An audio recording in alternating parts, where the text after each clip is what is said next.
I want a caring system. I want a system that respects people when they're in need. That's why we supported the 2016 Act. It's why we believe in the fairness, dignity and respect approach. We believed that when you're creating a new welfare state, that we needed to come together to create those new central pillars for it.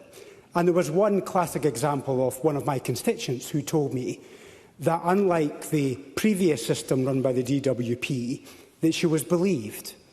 And there was relief on her face that she was believed.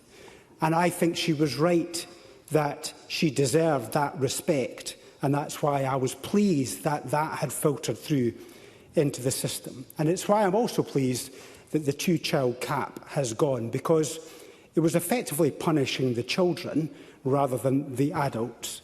And therefore, I don't think that's an appropriate way to deal with a welfare system. However, we can also agree that it's unsustainable the way that the system is, that the £2 billion gap is going to test us quite considerably when we reach that point, that it's also that the levels of economic inactivity at 1 in 4, 1 in 5 that bounces around that is too high, and that not only means there's a significant burden on the social security system, but we're also losing valuable taxpayers to our economy.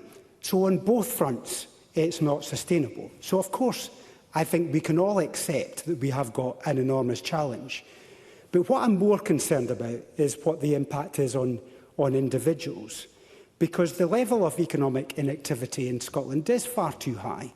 And it's far too high, not unlike in the 80s and 90s, where it was primarily men who had worked in industrial complexes whose bodies were battered and bruised.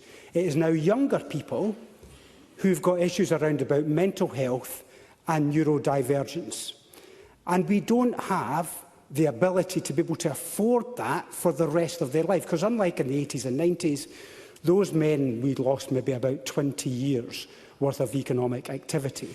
With these people, if we don't get them into work, they're going to be lost for the rest of their lives, which is bad for them, but it's also bad for our economy. So we need to deal with this.